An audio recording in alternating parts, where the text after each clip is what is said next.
everybody, this is the Wikstrand. So the movie today is in fact not the debut film of one Christian Bale, even though this movie is sort of responsible for, providing us with him. And thanks for that, by the way. No, his debut film should probably be regarded as Mio and Mio, the Swedish-Soviet co-production from the same year that also saw him team up with, among other people, Christopher Lee. And somehow that movie is almost unwatchable in parts. But that's a story for another time. We're gonna take a look at today at, is it a forgotten classic or a semi-cult movie? I don't know what it is, but it's at least Steven Spielberg's 1987 movie Empire of the Sun. Gosh, what an awesome title that is!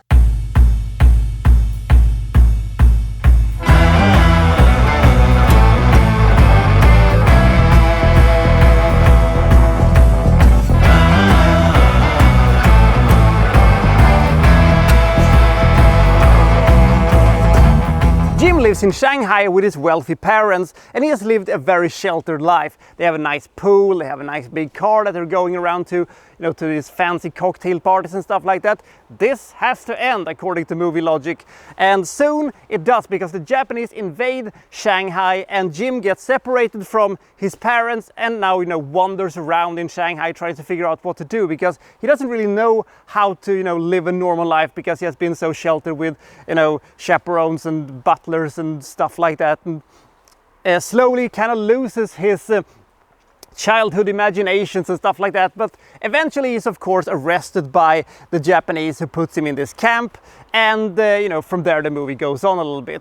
In the camp, Jim becomes a sort of fixer, mascot, handler basically for Bassie, who is this guy played by John Malkovich, who's also there, and some other people including Miranda Richardson, who kind of becomes his surrogate mother and stuff like that. And Jim also loves everything that flies, and he adores, the Japanese flyers, and he knows everything about the planes, and he knows everything about, the Mustang planes and stuff like that.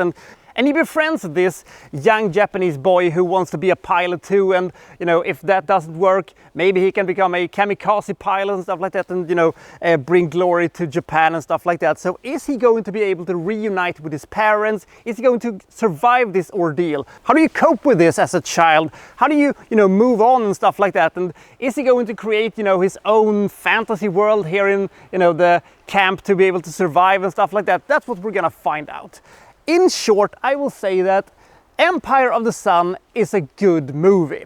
I have heard people say that this is a sugar-coated nonsense thing that just, encapsulate everything that is wrong with Spielberg, and some people say that it is an underrated masterpiece. I can see both sides' arguments. I kind of fall somewhere in between. Because on the one hand, we do have one of the greatest child performances that I have ever seen. Christian Bale, already at this young age, is absolutely fantastic as Jim. You believe him all the way. Bassie, played by John Malkovich, is also very fun, and Miranda Richardson is also very memorable. Apart from that, everybody else is totally fine. I think the characters are good, they're well written, they have layers to them, they have motivations to them, and they feel real. We also have some fascinating things about World War II, and we have sequences that is generally very good and has great emotion to it. But we also have all of these tropes that Steven Spielberg just can't help himself around. The swelling John Williams scores, the slow motion sequences when he, saluting the Japanese flyers and the sparks are flying, and the sequence when the American pilot is waving to Jim and stuff like that. All of these sequences are just too corny, and they're just, these sugar-coated nonsense sequences that I absolutely hate. Add to that this movie is kind of weirdly structured, and 153 minutes is way, way too long. But on the other hand, I don't exactly know how they would work around, this story, because I read the book, the J.D. Ballard semi-autobiographical book, also titled Empire of the Sun, that came out a few years before this movie was made.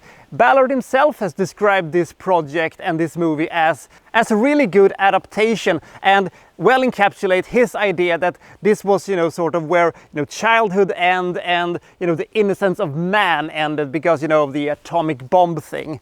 I don't know. I think man lost their innocence long time ago. You could go, with any wars in human history and says this is where, humanity lost their innocence.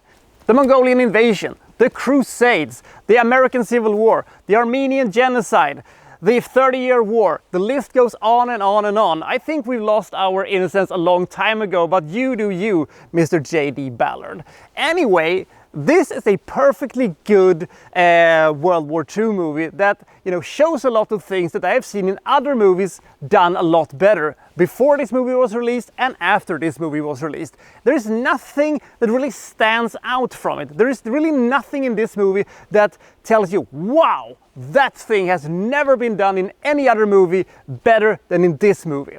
It is a decent, kind of unremarkable story that has been filmed by Steven Spielberg, which elevates, you know, the importance of the movie a bit, but it is still not something that makes me go, whoa, that movie really meant something. This movie really told me something. This movie really showed me something I have never seen before.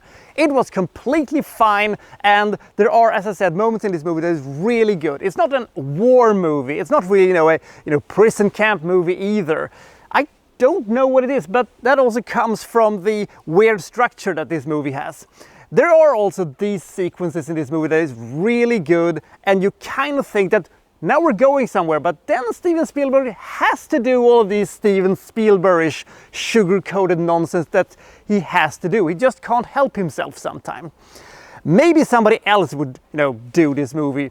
A Ridley Scott or a Martin Scorsese. I could even see, Werner Herzog doing, something like this. It would be an absolute madhouse and an absolute lunatic of a movie, but I would pay to see that movie. But should you watch this movie? I think so, because I think that in the right mood and if you have a certain taste for movies, you will find this a better movie than I did. Some people will probably see this as an even worse movie than I think it is. Side note, I think this movie is really, really good without being fantastic. But I think that some people will just see this as sugar-coated nonsense, and it is too long, and it tries way, way too hard to insert this, childlike innocence to something like World War II, when it has already been done in one of the greatest movies of all time. I'm of course talking about, Life is Beautiful. It is one of Steven Spielberg's movies. It's not one of his worst, but it's certainly not one of his best. It is a good movie. It's ambitious. It has scope to it. But for some reason, I don't really care that much what's happened to Jim or Bassie or any of the other people in this movie. And for some reason, it could never actually grab me to the point where I was really invested in it. I just think it is a really good movie that could have been great. For once, I have actually read the book that this movie is based on, and I think that J.D. Ballard's book is a pretty good book. It doesn't have the sappiness that this movie has, which is a big plus, but it has the same pros and cons as the movie basically has. I think that if you have read the book, I think you should think that this is a pretty good adaptation from it. If you've seen the movie but haven't read the book, I can recommend the book. It's a pretty good one. When it comes to the movie, I will give Empire of the Sun 61 points. It is a good movie that could have been better, in my opinion. So I'll see you next time for so-and-so reviewing, such and such. Thank you for watching. Thank you very much.